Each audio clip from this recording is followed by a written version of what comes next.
Fratelli tutti! Nous poursuivons notre lecture du chapitre 4 de l'encyclique du pape sur la fraternité et le titre de ce chapitre 4, c'est « Un cœur ouvert au monde ». Le pape se pose la question des relations entre les États. Quelles relations peut-on vivre entre les États? Le Père Gérard vous a présenté les premiers paragraphes de ce quatrième chapitre, les numéros 129 à 141. Et nous relisons les paragraphes 142 à 156. C'est la partie du chapitre dans laquelle le pape médite sur le rapport entre le local et l'universel.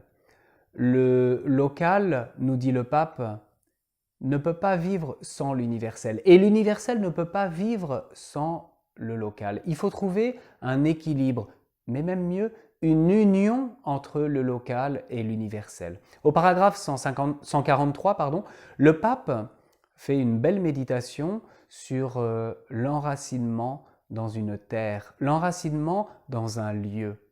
Cet enracinement donne une saveur locale. Et à l'heure de la globalisation, le pape appelle à retravailler cet enracinement dans un lieu, dans une terre, dans une culture. Cet enracinement, nous dit le pape, nous évitera le standard et l'uniforme au paragraphe 144. Une mondialisation, une globalisation, une universalité ne peut pas se passer du local, d'un enracinement. Et au paragraphe 145, le pape dit « Il faut s'élargir au monde sans se déraciner ».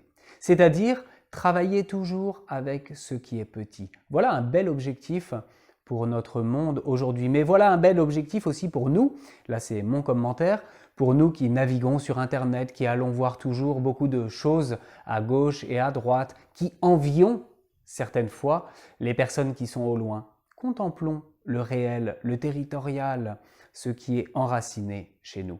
La vie locale, nous dit le pape, doit être toujours ouverte à l'horizon pour ne pas rester dans une étroitesse. Au paragraphe 146, le pape dit « La vie locale doit être complétée par l'autre ». Sinon, la vie locale, nous dit le pape, ne sera que réceptive, elle ne sera pas ouverte. Comment cette vie locale peut-elle être ouverte au monde? Le pape nous donne une belle méditation dans le paragraphe 147 sur l'ouverture du cœur. Un cœur ouvert, nous dit le pape, est le cœur qui sait interpréter la réalité environnante. Le cœur ouvert, nous dit le pape, est le cœur qui sait puiser à l'expérience des autres. Et voilà ce qui va pouvoir enrichir notre vie locale. Mais le pape nous prévient au paragraphe 148, l'ouverture du cœur ne doit pas copier ce qu'il contemple.